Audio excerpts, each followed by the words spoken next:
Hey guys, your boy Stevo here. I'm just doing a little video. I'm holding Titan, or albino black pastel het pied. Talk about some breeding tips and whatnot.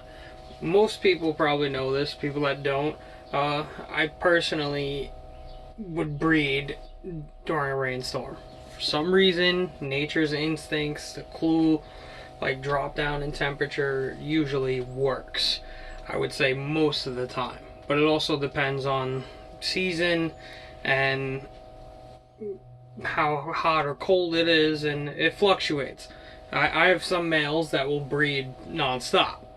Like him, he would breed probably 90% of the year. I will probably outright say that right now. But some of my males will not breed if they're about to shed, which, I mean, that could throw off my breeding schedule for a couple weeks, because then right after they shed, the next time I go to introduce them or put them in, they might not want to breed.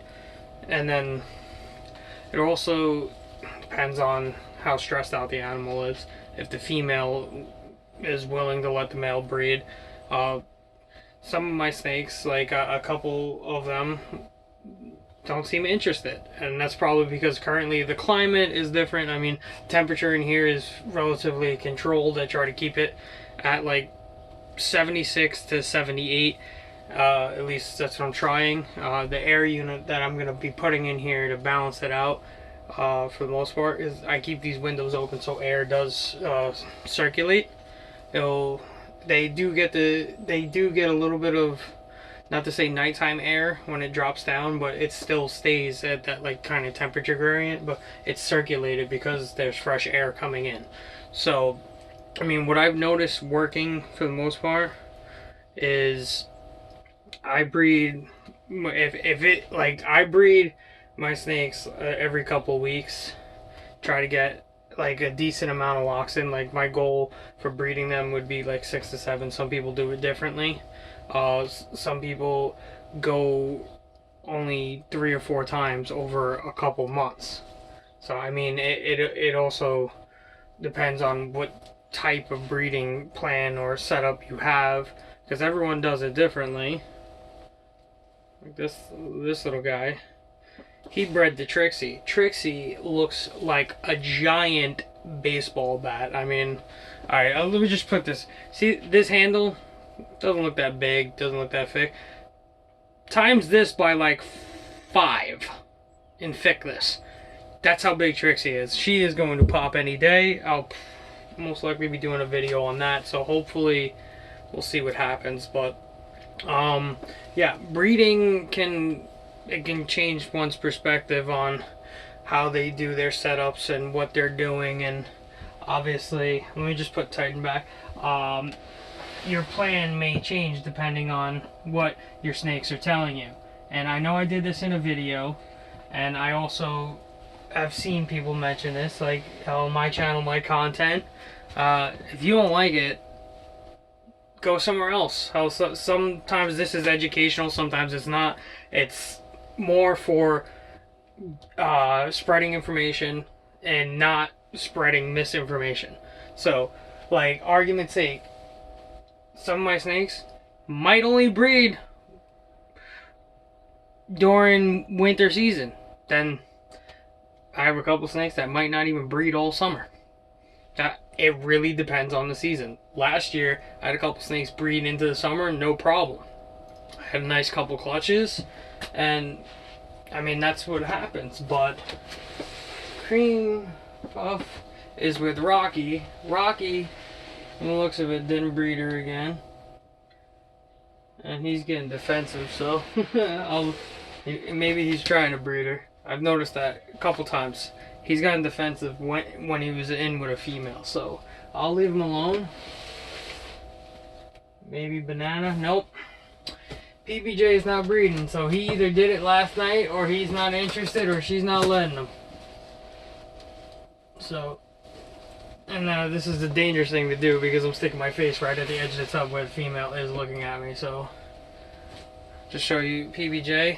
He's put on some decent weight since we've gotten him, and I've only been feeding him smalls. So, shout out to Spades. PBJ has been a good breeder for the most part. I'm breeding him with Black Widow. So it's going to be a nice little het pieds coming out, hopefully. What is it? Black pastel spider.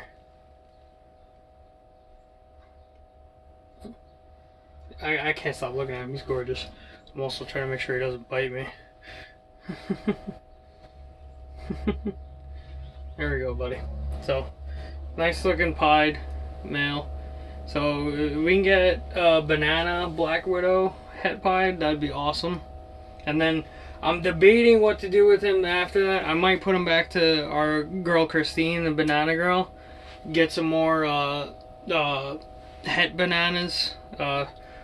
I mean, that super banana last year was gorgeous as hell, so maybe we'll get a couple more of those. I had a nice really even banana clutch last year. I think it was about half male, half female. So I don't know if that was from her or for him, but you know what, I'm not gonna complain. Maybe let's see if we can hit those odds again. But so going back to breeding, sorry, I'm like carrying off, but what works for one person may not work for another. Most of the stuff is typically the same breeding wise. Like, alright, if there's a storm coming and it matches up with your breeding day or it's the day before, you know what, your best chance of doing it personally would be during a storm. That's just my personal opinion, because I've noticed this. Most of my snakes, when it's about to like thunderstorm, rain or whatever, they are in breeding mode. So I mean, I breed year round, and when hopefully the females go, they go. But the good thing about my breeding, the way I do it, is, I mean, see, remember, female snakes have the choice to go when they want to go. So from the looks of it, Bella, our bumblebee het pied, who was bred to him, has been playing games for like the last couple months. So I don't know if she ovulated and then absorbed. Like she looks like she's gonna go now. Finally, I'm having my fingers crossed, because she's been driving me nuts. Because I want to see some banana bumblebee pieds, hopefully. But PBJ, yeah, everybody. So, whoa, where you going, bud? Relax. So, hopefully get some banana bumblebee pieds out of that. Alright, a tiger or leopard het pied is with lemon drop, or lemon blast enchi het pied. That thing is huge, and I mean, I gotta show you this so you can believe it, but she is probably maybe like 5,000 grams right now, at least. I can't, like, I'm excited as hell. She's been sitting there. She shed about a week ago, maybe, no, 2 weeks ago. So I gotta check the calendar exactly, but I'm stoked, because, like, come on, we got a female that is almost 5,000 grams with the eggs. It's like insanity. But so the good thing is about that, I'm gonna be expecting like a few clutches. So if Bella decides to finally go, which hopefully, even if it's a couple eggs, it'll be better than nothing. And then obviously all my breeding pairings and locks are albino. A couple of them didn't breed because one of my males is out, but safe bet for introducing, at least my personal opinion of this, is introducing a male, is putting him in, leave him in for, I mean, unless he goes right for it, leave him in there for a couple hours, first time introductions, leave him in there, week or two later, try it again, like make sure they get feed in or whatever, and then this is if they don't start breeding. Now if they start breeding, leave them alone till they're done, then a couple weeks after getting a feed or two in, do the same thing. Simple, very straight to the point, but I mean, most people mess that up. So thanks for watching. I'll see you guys soon.